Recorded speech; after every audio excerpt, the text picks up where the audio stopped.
Desintox Inc. Morrison attendait quelqu'un qui était coincé dans le dense trafic aérien au-dessus de l'aéroport Kennedy lorsque, apercevant un visage familier à l'autre bout du bar, il s'en approcha. Jimmy? Jimmy McCann? C'était bien lui.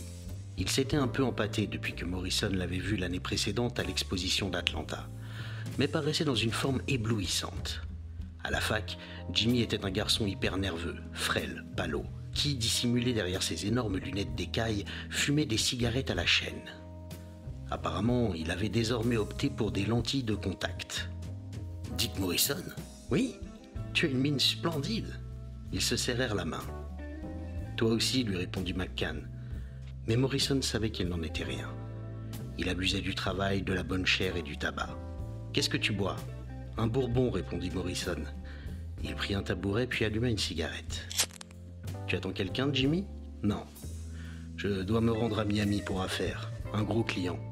Un contrat de 6 millions. Tu travailles toujours pour Kraeger et Barton ?»« Oui, mais en tant que vice-président maintenant. »« Formidable. Toutes mes félicitations. Depuis quand ?» Il essaya de se persuader que le petit pincement de jalousie qui lui tiraillait l'estomac n'était que la conséquence d'une mauvaise digestion. « Août dernier. Il s'est produit quelque chose qui a bouleversé ma vie. » Il jeta un regard scrutateur à Morrison et siffla son verre. « Ça pourrait t'intéresser. »« Mon Dieu, » pensa Morrison, souriant en son fort intérieur. « Jimmy McCann a trouvé la foi. »« Sûrement, dit-il, vidant son verre d'un trait. »« J'étais dans une mauvaise passe, » commença McCann. « Ça n'allait pas très bien avec Sharon. Mon père venait de mourir d'une crise cardiaque et ma toux chronique s'était aggravée. Un jour, Bobby Kraeger est passé me voir à mon bureau et gentiment m'a gratifié d'un de ses petits sermons. Tu connais le bonhomme. Morrison avait travaillé chez Kraeger et Barton pendant 18 mois avant d'entrer à l'agence Morton. Bref, pour couronner le toubib m'a dit que j'avais un début d'ulcère. Il m'a ordonné d'arrêter de fumer. McCann fit la grimace. Il aurait aussi bien pu me demander de renoncer à respirer. Morrison hocha la tête d'un air compatissant. Les non-fumeurs ne connaissaient pas leur chance. Il contempla sa propre cigarette avec dégoût et l'écrasa, sachant qu'il en allumerait une autre 5 minutes plus tard. « Et tu as arrêté ?» lui demanda-t-il. « Oui, j'y suis parvenu.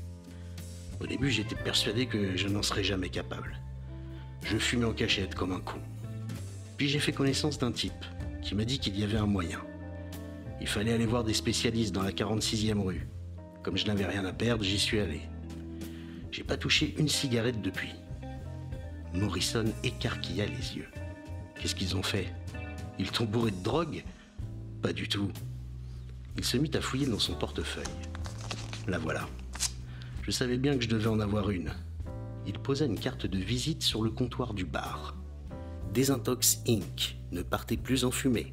237 East, 46e rue. Consultation sur rendez-vous. Garde-la donc, lui proposa McCann. Ils te guériront. Résultat garanti. Mais comment? Je n'ai pas le droit de te le dire. Hein? Et pourquoi?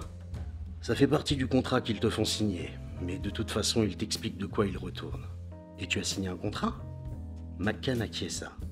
Et il y est stipulé que tout juste. Il sourit à Morrison qui pensa. Et voilà, c'est bien ce que je m'étais dit. Jim McCann s'est laissé embobiner par une bande d'illuminés. Mais pourquoi faire tant de mystère si le résultat est aussi fabuleux? Comment se fait-il que je n'ai jamais vu la moindre pub à la télé, sur des affiches ou dans la presse? Ils recrutent toute leur clientèle par le bouche à oreille. Alors comme ça, tu leur fais de la réclame, Jimmy.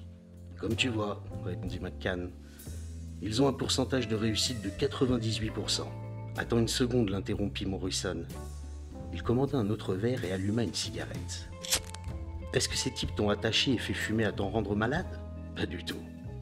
Alors ils t'ont donné quelque chose qui te fait dégueuler à chaque fois que tu allumes? Mais non, rien de tel. Le mieux serait que tu ailles te rendre compte par toi-même. Il désigna la cigarette de Morrison. Tu n'aimes pas vraiment ça, n'est-ce pas? Non, mais tu sais, ça a réellement changé ma vie, lui assura McCann. Je n'affirme pas qu'il en soit de même pour tout le monde, mais en ce qui me concerne, ce vice a joué le rôle du domino qui entraîne dans sa chute toute la rangée. Je me suis senti tout de suite mieux dans ma peau et mes rapports avec Sharon se sont améliorés. Grâce à ce regain de forme, j'ai retrouvé toute mon efficacité au travail. Écoute, j'avoue que tu as piqué ma curiosité. Peux-tu simplement... Je suis désolé, Dick, mais je ne peux vraiment rien te dire de plus. Le ton était ferme. Ça ne t'a pas fait grossir? Un instant, il eut l'impression d'avoir touché le point sensible. Si, j'ai pris quelques kilos en trop, mais je les ai presque tous reperdus. Vol 206, embarquement immédiat porte 9, annonça le haut-parleur. Il faut que j'y aille, fit McCann en se levant. Il jeta un billet de 5 $ sur le comptoir. Prends un autre verre si tu veux et réfléchis à ce que je t'ai dit, Dick. Puis il se dirigea vers les escalators, se frayant un chemin dans la foule. Morrison ramassa la carte de visite, l'examina pensivement, puis la rangea dans son portefeuille et l'oublia. Un mois plus tard, la carte s'échappa de son portefeuille, tombant sur un autre comptoir. Il avait quitté le bureau de bonne heure et avait échoué ici, buvant pour tuer l'après-midi. Tout ne se passait pas pour le mieux à l'agence Morton. En fait, ça allait foutrement mal. Il tendit un billet de 10 à Henry, le barman, ramassa la petite carte et la relut. Le 237 46e rue Est était à 2 pas d'ici. C'était un bel après-midi d'octobre, frais et ensoleillé. Et Dick se dit qu'après tout, rien que pour rire. Dès que Henry lui eut rendu la monnaie, il vida son verre et sortit. Desintox Inc. occupait dans un immeuble tout neuf des bureaux dont le loyer mensuel devait approcher le salaire annuel de Morrison. Il déduisit des indications affichées dans l'entrée que leurs locaux devaient comprendre l'étage tout entier et cela représentait beaucoup d'argent. Sortant de l'ascenseur, il foula une moquette moelleuse qui le conduisit jusqu'à un bureau de réception décoré avec goût. La grande fenêtre donnait sur la vie grouillante de la rue. 3 hommes et une femme lisaient des revues assis sur les chaises rangées le long des murs. Tous 4 des cadres, à ce qu'il semblait. Morrison s'approcha du bureau. « Un ami m'a donné ça, dit-il en tendant la carte à la réceptionniste. Souriant, elle inséra un formulaire dans sa machine à écrire. « Votre nom, monsieur, s'il vous plaît. Richard Morrison. Votre adresse. 29 Maple Lane, Clinton, New York. Marié? Oui. Des enfants? Oui. 1. » La pensée d'Alvin lui fit froncer légèrement les sourcils. 1 était un grand mot. Un demi aurait été plus juste. Son fils était attardé mental et avait été placé dans une institution spécialisée du New Jersey. « Qui vous a recommandé notre établissement, monsieur Morrison ?»« Un ami d'enfance, James McCann. »« Très bien. Voulez-vous prendre un siège? Nous sommes débordés aujourd'hui. »« Merci. » Il s'assit entre la femme qui portait un ensemble bleu très strict et un jeune cadre vêtu d'une veste de tweed qui arborait de splendides favoris. Il sortit son paquet de cigarettes, mais, jetant un coup d'œil autour de lui, s'aperçut qu'il n'y avait pas de cendrier. Il remit le paquet dans sa poche. Ça ne faisait rien. Il allait rester le temps de voir un peu de quoi il retourne et en allumerait une en partant. Peut-être même, s'il le faisait attendre trop longtemps, se paierait-il le luxe de laisser tomber un peu de cendre sur leur moquette châtaine. Dick s'empara d'un exemplaire du Times et se mit à le feuilleter. Il passa un quart d'heure plus tard, juste après la femme en bleu. Il commençait à être terriblement en manque. La réceptionniste le gratifia d'un sourire éclatant et lui dit « Prenez cette porte, monsieur Morrison. » Morrison emprunta la porte qui se trouvait derrière son bureau et se retrouva dans un couloir aux lumières tamisées. Un homme, corpulent, aux cheveux blancs et à l'air un peu fourbe, lui serra la main en lui souriant affablement, puis lui dit « Si vous voulez bien me suivre, monsieur Morrison. » Ils passèrent devant un certain nombre de portes, toutes fermées et identiques. Puis, au milieu du couloir, l'homme s'arrêta devant l'une d'elles, qu'il ouvrit avec une clé. Morrison découvrit une petite pièce austère, aux murs recouverts de panneaux de liège. Pour unique mobilier, il y avait un bureau, et de chaque côté, une chaise. Dick crut deviner derrière le bureau une petite fenêtre oblongue, mais elle était dissimulée par un court rideau vert. Sur le mur gauche était accrochée une photo, celle d'un homme, de grande taille, aux cheveux poivre et sel qui ne lui parut pas totalement inconnu. Il tenait une feuille de papier à la main. « Je me présente, Vic Donati, » lui dit son guide. « C'est moi qui m'occuperai de votre cas si toutefois vous décidiez de suivre notre traitement. »« Enchanté, » répondit Morrison. Il aurait donné n'importe quoi pour une cigarette. « Asseyez-vous. » Donati posa le formulaire rempli par la réceptionniste sur le bureau et en sortit un autre d'un tiroir. Il sonda le regard de Morrison.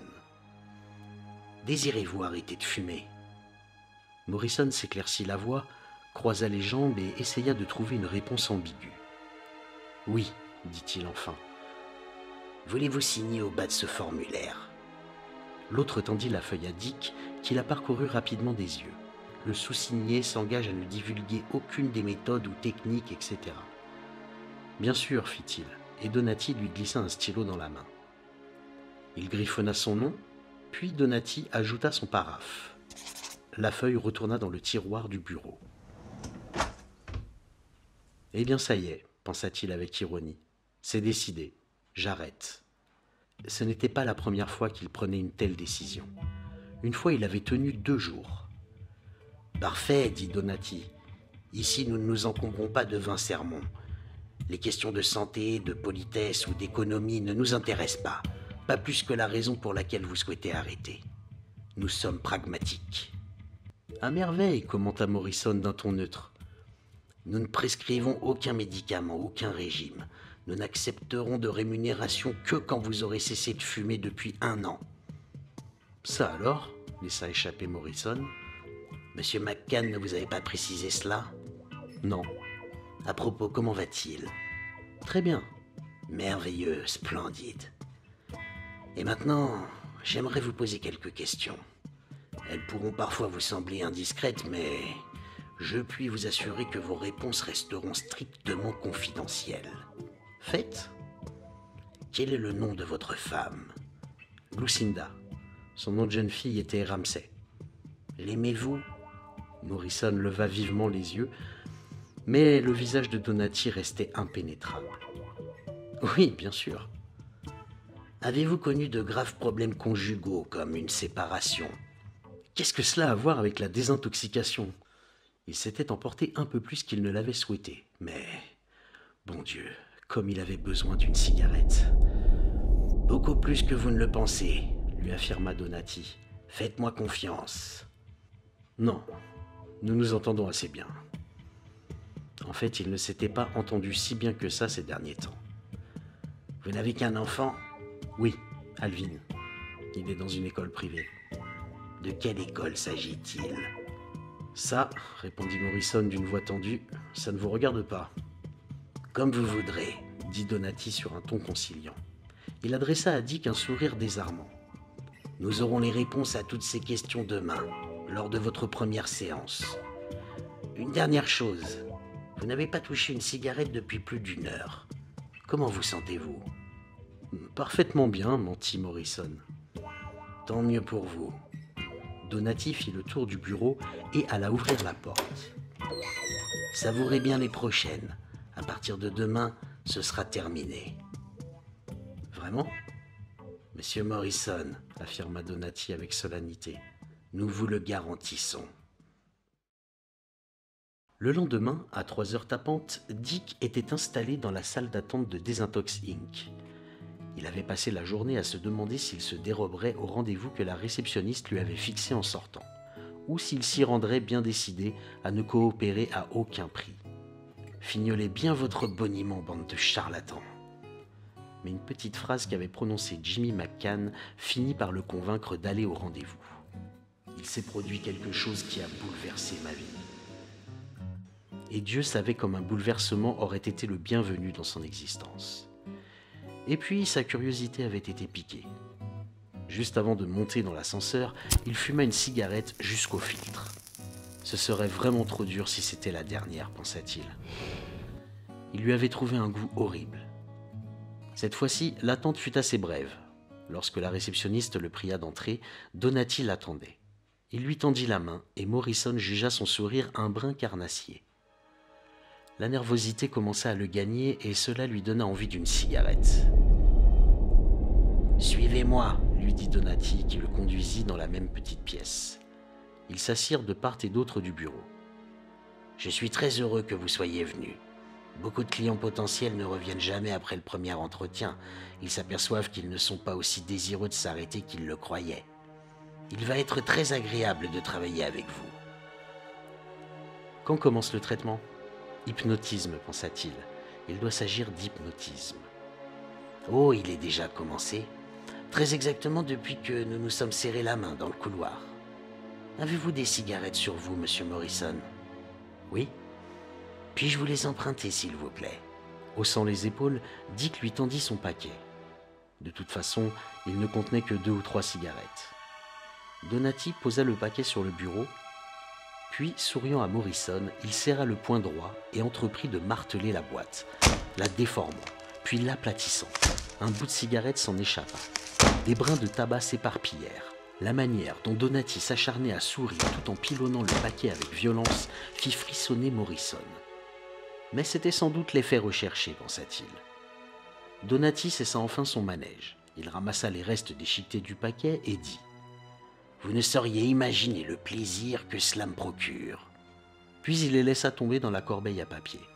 « Même au bout de 3 ans, la jouissance que j'éprouve à faire cela est toujours intacte. » Si c'est ça votre traitement, remarqua perfidement Morrison, permettez-moi de vous dire que ça laisse un peu à désirer. On peut trouver n'importe quelle marque de cigarette dans le kiosque à journaux qui est installé dans le hall de votre propre immeuble. C'est exact, reconnut Donati. Votre fils, Alvin Dawes Morrison, est pensionnaire de l'école Patterson pour les enfants handicapés. Il est né avec une lésion cérébrale, son QI a été évalué à 46. Il est donc trop retardé pour être scolarisable. Votre femme... Comment avez-vous obtenu ces informations? Aboya Morrison, mi-effrayé, mi-furieux. Vous n'avez pas le droit de foutre votre nez dans... Nous savons beaucoup de choses à votre sujet, dit Donati d'un ton doucereux. Mais comme je vous l'ai déjà assuré, rien ne sortira d'ici. Je m'en vais, coupa Morrison en se levant. Ne partez pas si vite. Morrison l'examina attentivement. L'homme n'avait pas l'air froissé. En fait, il paraissait même vaguement amusé. Son expression semblait indiquer qu'il avait déjà dû affronter cette réaction de nombreuses fois. Des centaines de fois, peut-être. D'accord, mais vous avez intérêt à ce que ça marche. Oh, ça marchera. Donati s'adossa. Comme je vous l'ai dit, nous sommes pragmatiques. En tant que tel, il nous faut commencer par évaluer quelles sont nos chances de désintoxiquer un fumeur invétéré. D'une façon générale, le pourcentage de rechute approche les 85%. Il est encore plus fort que pour les héroïnomanes. C'est un extraordinaire problème. Extraordinaire. Le regard de Morrison tomba sur la corbeille. Quoique tordue, l'une des cigarettes paraissait encore fumable. Donati éclata d'un rire joyeux, se baissa et d'un geste l'écrasa entre ses doigts. Les législateurs ont eu parfois à se prononcer sur le problème de la distribution des cigarettes dans les prisons. Mais ils ont invariablement dû renoncer à toute mesure d'interdiction. Les rares fois où l'expérience a été tentée, de violentes mutineries ont éclaté. Ça ne me surprend pas. Peut-être. Mais comprenez-vous ce que ça signifie? Lorsque l'on met un homme derrière les barreaux, on le prive de toute vie sexuelle normale, on le prive d'alcool, de ses droits civiques, on lui enlève sa liberté de mouvement. Se révolte-t-il pour autant? Non, ou si peu. Mais privez-le de cigarettes, et vlan! Il souligna son propos d'un coup de poing sur le bureau. C'est un problème fascinant pour un véritable esprit pragmatique, monsieur Morrison. Et si nous parlions du traitement? J'y viens, approchez-vous s'il vous plaît. Donati s'était levé et se tenait maintenant près des rideaux verts que Morrison avait remarqués la veille. Donati les tira, découvrant une fenêtre rectangulaire qui donnait sur une pièce nue. Un lapin s'y trouvait, mangeant des épluchures contenues dans un plat. « C'est charmant, » commenta Morrison. « N'est-ce pas? Regardez bien. » Donati appuya sur un bouton situé près du rebord de la fenêtre. Le lapin cessa de manger pour sautiller d'une façon désordonnée. Il paraissait bondir un peu plus haut à chaque fois que ses pattes retombaient sur le sol. Le poil hérissé, il roulait des yeux fous. « Arrêtez! Arrêtez, vous allez l'électrocuter !» Donati lâcha le bouton. « Ne craignez rien, ce sont des décharges de très faible puissance. Observez plutôt le lapin, monsieur Morrison. » L'animal s'était recroquevillé à environ 3 mètres du plat. Son museau palpitait. Soudain, d'un bond, il alla se terrer dans un coin. « Si le lapin prend une décharge à chaque fois qu'il mange, expliqua Donati, il ne tardera pas à faire la relation. Nourriture égale douleur. En conséquence, il cessera de manger. Quelques séances de ce genre et le lapin finira par se laisser mourir de faim devant la nourriture. Voilà ce qu'on pourrait appeler un cas d'aversion conditionnée. La lumière se fit dans l'esprit de Morrison. Merci, très peu pour moi. Il se dirigea vers la porte. Attendez, monsieur Morrison. Dick l'ignora. Il posa la main sur la poignée de la porte et sentit qu'elle résistait. Laissez-moi sortir. Si vous vouliez bien vous asseoir, monsieur Morrison. Ouvrez cette porte ou vous aurez les flics sur le dos avant d'avoir eu le temps de prononcer Peter Stuyvesant. Asseyez-vous. Le ton était glacé. Morrison se tourna vers Donati dont le regard était sombre et quelque peu effrayant. Bon Dieu, pensa-t-il, me voilà enfermé ici avec un dingue. Il s'humecta les lèvres, jamais de sa vie il n'avait éprouvé une telle envie de fumer. Laissez-moi vous expliquer en détail en quoi consiste le traitement, dit Donati. Vous n'avez pas compris, répondit Morrison avec une feinte patience. Je ne veux pas de votre traitement, j'ai changé d'avis. Non, monsieur Morrison, c'est vous qui n'avez pas compris. Vous n'avez plus le choix. Quand je vous disais que le traitement était déjà commencé, c'était la stricte vérité. J'aurais pensé que cela était clair dans votre esprit maintenant. Vous êtes fou allié, fit Morrison incrédule. Non, simplement pragmatique. Il faut que vous sachiez que ce sont nos méthodes de désintoxication. C'est ça. Mais soyez bien sûr qu'à peine sorti d'ici, je vais m'acheter 5 paquets de cigarettes et les fumer à la chaîne le temps de me rendre au commissariat de police. Il se rendit soudain compte qu'il était en train de se ronger l'ongle du pouce et cessa immédiatement. Comme vous voudrez, mais je pense que vous changerez d'avis quand vous aurez un aperçu plus complet de la question. Sans rien dire, Morrison alla se rasseoir et croisa les mains. Au cours du premier mois de traitement, nos agents vous tiendront sous surveillance constante. Vous en repérerez certainement quelques-uns, mais pas tous. Ils ne vous lâcheront pas d'une semelle, jamais. Et s'ils vous voient fumer la moindre cigarette, ils m'appelleront. Et alors, je suppose que vous me ferez venir ici pour subir le même sort que le lapin, compléta Morrison, tentant de paraître froid et sarcastique, bien qu'il se sentît soudain terriblement mal à l'aise. C'était un vrai cauchemar. Oh non, corrigea Donati, le lapin de l'histoire, ce sera votre femme, pas vous. Morrison le dévisagea interloqué.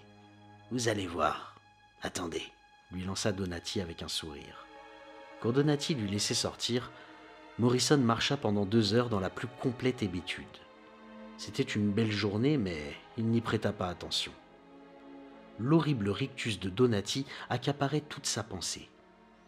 « Voyez-vous, avait-il dit, un problème pratique réclame une solution pratique. Soyez bien assurés que dans cette affaire, nos intérêts convergent. » Selon Donati, Desintox était une sorte de fondation, une organisation à but non lucratif fondée par l'homme dont Dick avait aperçu le portrait sur un mur. Il avait monté avec succès des affaires dans pas mal de branches. Machines à sous, salons de massage, loterie, ainsi qu'un commerce florissant, quoique clandestin, entre New York et la Turquie. Mort Minelli, 3 doigts pour les intimes, avait été un gros fumeur, grillant jusqu'à 3 paquets par jour. La feuille que l'on voyait tenir à la main sur la photo portait le diagnostic de son médecin. Cancer du poumon. Minelli était mort en 1970 après avoir fait de Desintox son légataire universel. Le traitement était monstrueusement simple. Au premier écart, on conduirait Cindy dans ce que Donati appelait la pièce au lapin. Au second, ce serait le tour de Morrison. La fois suivante, tous deux devraient y passer.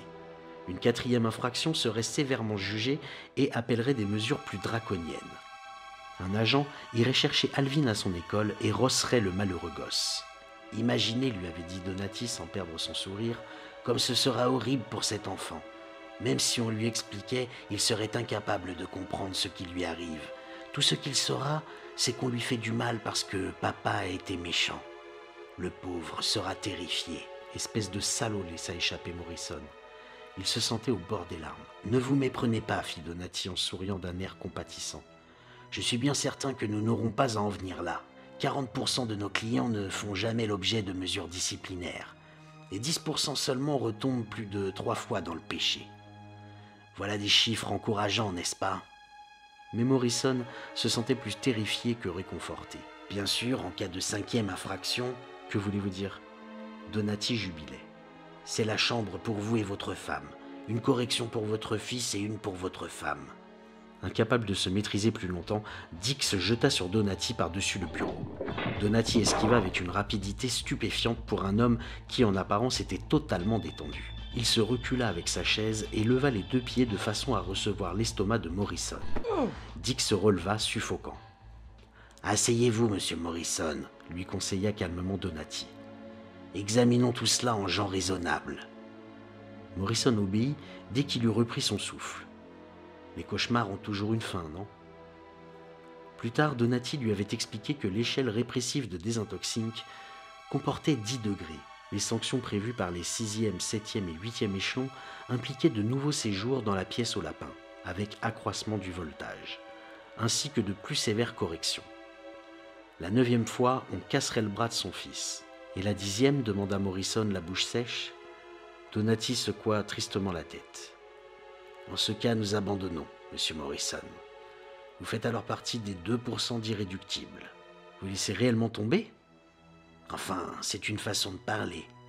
Il ouvrit l'un des tiroirs de son bureau et en sortit un 45 muni d'un silencieux. Même les 2% d'irréductibles cessent définitivement de fumer. Nous le garantissons. On donnait Bullitt au ciné-club du vendredi soir. C'était l'un des films préférés de Cindy. Mais comme depuis 1 heure, Dick n'avait cessé de marmonner et de s'agiter, elle perdit le fil de l'histoire. « Mais qu'est-ce que tu as aujourd'hui » s'exclama-t-elle soudain pendant un spot publicitaire. « Rien. Oh, et puis tout, grommela-t-il. J'arrête de fumer, voilà. » Elle éclata de rire. « Et depuis quand? 5 minutes ?»« Depuis 3 heures, pile, cet après-midi. »« Vraiment? Pas une seule cigarette depuis ?»« Non, pas une seule. » Il se mit à ronger l'ongle de son pouce. La peau était à vif. « Formidable. Et qu'est-ce qui t'a décidé à t'arrêter ?»« Toi, » répondit-il. « Toi et Alvin. » Ses yeux s'agrandirent de surprise et elle ne remarqua même pas que le film venait de reprendre. Dick faisait rarement mention de leur fils handicapé. Elle s'approcha de lui, jeta un coup d'œil sur le calendrier vide qui se trouvait près de sa main droite, puis plongea son regard dans celui de son mari. « Tu as vraiment l'intention de cesser de fumer, Dick ?»« Oui, vraiment. Et si j'avertis les flics, ajouta-t-il mentalement, les sbires de Donati viendront te rectifier le portrait, Cindy. » Ça me fait plaisir. Et même si tu n'y parvenais pas, en notre nom à tous les deux, Dick, je te remercie. Oh, je pense que j'y arriverai, dit-il en revoyant le regard noir et assassin de Donati quand l'homme lui avait planté les 2 pieds dans l'estomac. Il dormit très mal cette nuit-là, s'assoupissant puis se réveillant constamment. Vers 3 heures du matin, il s'éveilla tout à fait. Son besoin de tabac le rendait légèrement fiévreux. Il descendit dans son bureau. La pièce était située au milieu de la maison et ne comportait pas de fenêtre. Il ouvrit le tiroir de son secrétaire et, fasciné, contempla le coffret à cigarettes. Dick s'humecta les lèvres, jetant un coup d'œil autour de lui. « Vous serez sous surveillance constante durant le 1er mois », lui avait affirmé Donati, et pendant 18 heures par jour au cours des 2 mois suivants. Mais il ne saurait jamais de quelles 18 heures il s'agissait. Durant le 4e mois, qui voyait le plus grand nombre de cas de rechute, la surveillance serait de nouveau permanente. Ensuite, pendant le reste de l'année, 12 heures d'espionnage quotidien réparties d'une façon aléatoire. Et après, le client était soumis à des visites d'inspection impromptues jusqu'à la fin de ses jours. Jusqu'à la fin de ses jours. « Nous pouvons vous inspecter 1 fois par mois », lui avait dit Donati, « ou bien chaque jour, ou bien vous tenir sous surveillance constante durant toute une semaine après avoir négligé de vous contrôler pendant 2 ans.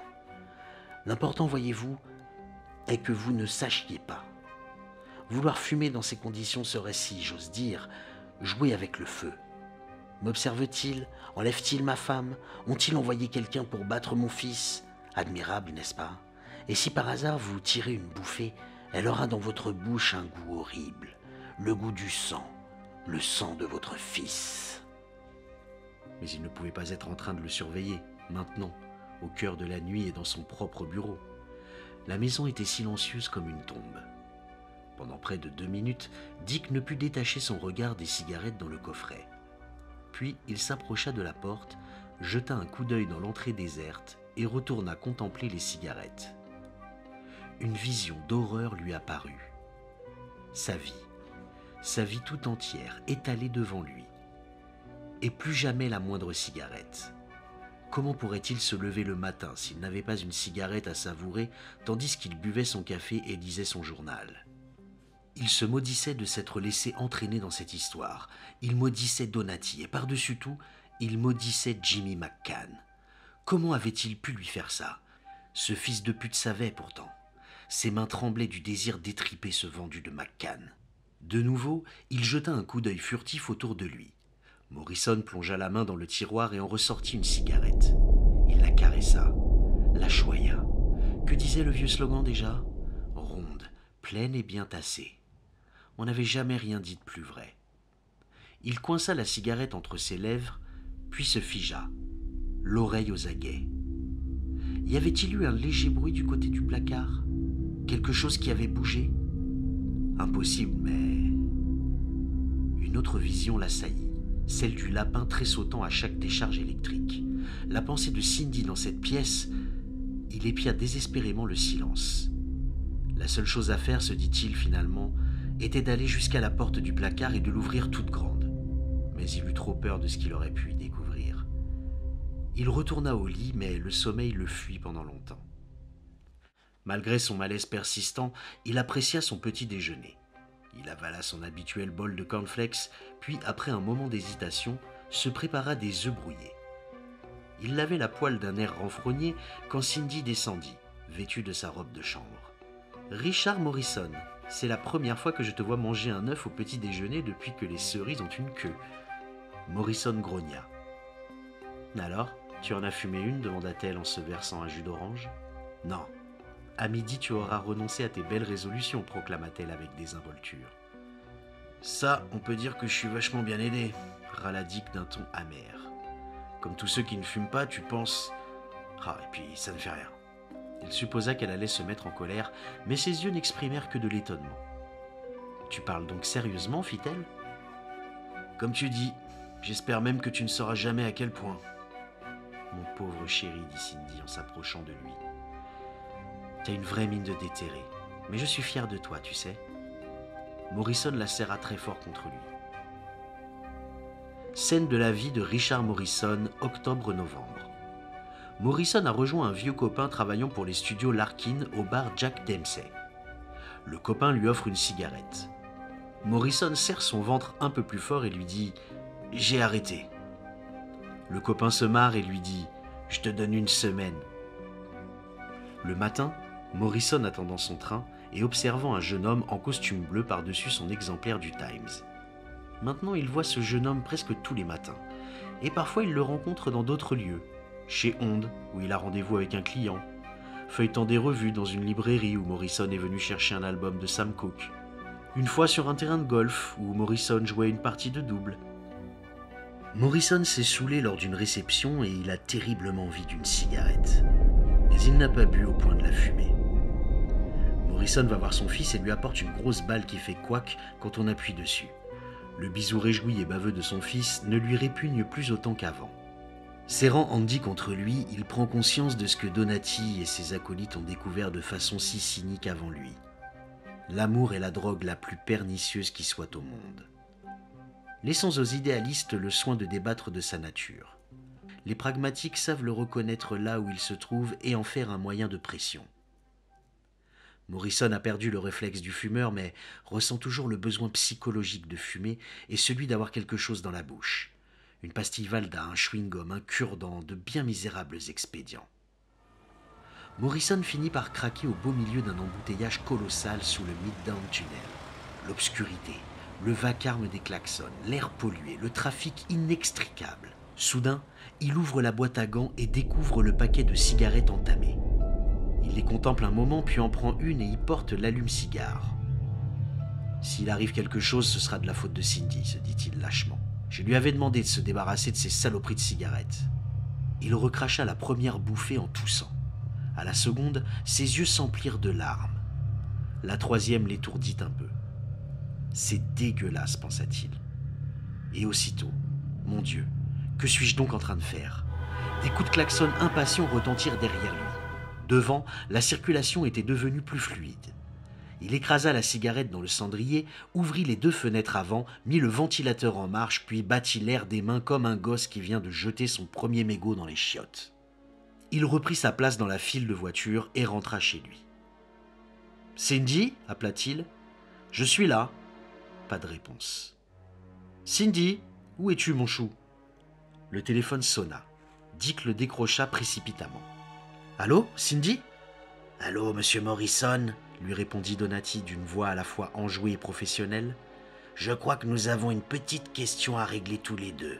5 heures, ça vous irait ?»« Qu'est-ce que vous avez fait de ma femme ?»« Elle vous attend. » Donati gloussa avec indulgence. « Laissez-la partir, » gémit Morrison. « Ça n'arrivera plus. Ce n'était qu'un faux pas, juste un faux pas. J'ai tiré que 3 bouffées et bon Dieu, je n'ai même pas trouvé ça bon. »« Quel dommage. Alors je compte sur vous pour 5 heures ?» « Je vous en prie, » fit Morrison au bord des larmes. Mais Donati avait raccroché. À 5 heures, la salle d'attente était déserte, à l'exception de la réceptionniste qui gratifia Dick d'un rapide sourire, sans paraître remarquer sa pâleur et sa tenue en désordre. « Monsieur Donati » fit-elle dans l'interphone. « Monsieur Morrison est là. » Elle fit un signe de tête à l'intention de Dick. « Entrez. » Donati l'attendait devant la porte de la pièce en compagnie d'un homme qui portait un sweatshirt Smile et un P38. Il était bâti comme une armoire normande. « Écoutez-moi, » dit Morrison à Donati. « Nous allons trouver une solution, n'est-ce pas ? Je vous dédommagerai, je vous... »« Je suis content de vous revoir, » dit Donati. « Et désolé que ce soit en de telles circonstances. Si vous voulez bien me suivre, il est inutile de faire traîner les choses en longueur. Je puis vous assurer que votre femme n'en conservera aucune séquelle. Pour cette fois. » Morrison était à 2 doigts de se jeter sur Donati. « Allons, allons, » fit Donati d'un air ennuyé. « Si vous faites ça, Junk, ici présent, va être contraint de vous asséner un coup de crosse, et cela n'empêchera pas votre femme d'y passer. Vous voyez, il serait plus sage de conserver votre calme. »« Allez vous faire foutre !» Donati soupira. « Si je recevais une pièce pour chaque expression similaire que j'entends, je pourrais d'ores et déjà prendre ma retraite. Quand un idéaliste tente quelque chose et échoue, on lui donne une médaille. Mais quand un pragmatiste réussit, on l'envoie au diable. Bon, nous y allons ?» Junk lui fit signe d'avancer avec son revolver. Morrison les précéda dans la pièce. Il se sentait incapable de réagir. Le petit rideau vert avait été tiré. Il avait l'impression d'assister à une exécution dans une chambre à gaz. Cindy était de l'autre côté de la vitre, jetant autour d'elle des regards affolés. « Cindy !» cria-t-il d'une voix misérable. « Cindy, il... »« Elle ne peut ni vous entendre ni vous voir, » lui affirma Donati. « Glace sans teint. Bien, finissons-en. C'était vraiment une petite faute et je crois que 30 secondes suffiront, Junk. » Junk appuya sur le bouton d'une main, l'autre tenant toujours l'arme enfoncée dans le dos de Morrison. De son existence, Dick n'avait vécu plus long que 30 secondes. Lorsque ce fut fini, Donati posa une main sur l'épaule de Morrison et dit « Vous allez être malade ?»« Non, » répondit faiblement Morrison, le front appuyé contre la vitre. Ses jambes flageolaient. « Je ne pense pas. » Il se retourna et vit que Junk était parti. « Suivez-moi. »« Où ça ?» demanda Dick d'une voix exténuée. « Je pense que vous avez 2 mots à vous dire, n'est-ce pas ?»« Mais comment pourrais-je la regarder en face, lui dire que j'ai... »« Eh bien, je crois que vous allez être surpris, » lui affirma Donati. La pièce était vide, à l'exception d'un sofa sur lequel sanglotait Cindy. « Cindy ?» Elle leva les yeux rougis par les larmes. « Dick !» murmura-t-elle. « Oh mon Dieu !» Il l'étreignit. « 2 hommes !» fit-elle en se serrant contre sa poitrine. « Dans la maison, j'ai d'abord cru que c'était des voleurs et puis qu'ils allaient me violer et puis ils m'ont mis un bandeau sur les yeux et m'ont emmené je ne sais où et... Oh, c'était horrible !»« Allons, fit-il, allons. »« Mais pourquoi ?» l'implora-t-elle. « Pourquoi est-ce qu'ils ont... » ?»« Tout est de ma faute, répondit-il. Je te dois des explications. » Lorsqu'il eut achevé son récit, il y eut un instant de silence et il dit « Je suppose que tu vas me haïr, je le comprendrai, tu sais. » Il avait les yeux rivés au sol, mais Cindy prit son visage entre ses mains et le tourna vers elle. « Non, dit-elle, mais non, je ne t'en veux pas. » La stupéfaction se peignit sur ses traits. « Cela en valait la peine, dit-elle. Je leur en suis même reconnaissante. Ces gens t'ont libéré de tes chaînes. Tu le penses vraiment ? Mais oui, elle l'embrassa. Pouvons-nous rentrer maintenant? Je me sens mieux. Une semaine plus tard, répondant au téléphone, Morrison reconnut la voix de Donati. « Cette fois-ci, fit-il aussitôt, vos sbires se sont gourés. Je n'en ai pas vu la couleur d'une. »« Nous savons cela, mais il nous reste encore un point à discuter. Pouvez-vous passer demain après-midi ?»« Est-ce... Non, rien de grave, des formalités uniquement. »« Oh, j'y pense.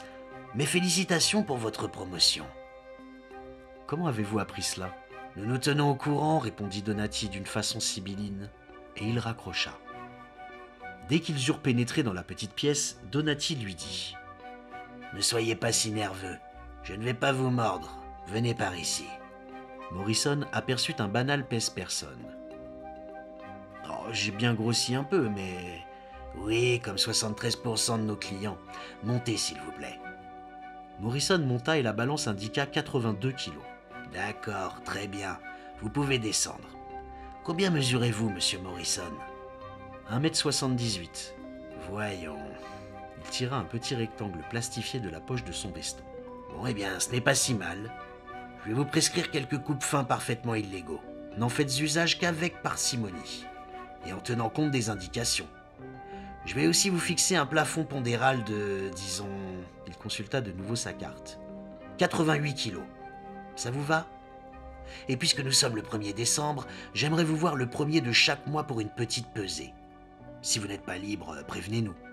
Et si je dépasse les 88? Donati sourit. Nous enverrons chez vous quelqu'un qui coupera le petit doigt de votre femme. Passez par là, monsieur Morrison, et bonne journée. 8 mois plus tard, Morrison rencontre son vieux copain des studios Larkin au bar Dempsey. Morrison a atteint ce que Cindy appelle fièrement son poids de forme, 78 kilos. Il fait de l'exercice 3 fois par semaine et resplendit de santé. À ses côtés, le copain ressemble à une véritable loque. Le copain. « Bon Dieu, comment t'as fait pour arrêter? J'arrive pas à me débarrasser de cette foutue habitude. » Il écrase sa cigarette avec dégoût et écluse son scotch. Morrison l'observe d'un air hésitant, puis sort une petite carte blanche de son portefeuille. Il la pose entre eux sur le comptoir. « Tu vois, commence-t-il, ces types ont bouleversé mon existence. » Un an plus tard, Morrison reçoit une facture, signée Desintox Inc., 237 East 46e rue, New York. Un traitement, $2500. Honoraire Victor Donati, $2500. Électricité, 50 cents. Total à payer, $5000 et 50 cents. Les enculés, explose-t-il. Ils m'ont même facturé l'électricité qu'ils ont dépensée pour... Paie donc, dit-elle. Et elle l'embrasse. 20 mois plus tard, tout à fait par hasard, Morrison et sa femme tombent sur les McCann au Ellen Hayes Theatre. On fait les présentations. Jimmy a l'air aussi en forme que lors de leur première rencontre à l'aéroport Kennedy. Morrison fait la connaissance de sa femme. Elle est jolie, ou plutôt radieuse, comme le sont parfois les filles quelconques lorsqu'elles sont très très heureuses. Elle tend la main à Morrison qui la serre. Mais cette poignée de main a quelque chose d'étrange. Et au milieu du second acte, Dick comprend de quoi il s'agit. L'auriculaire de sa main droite manque.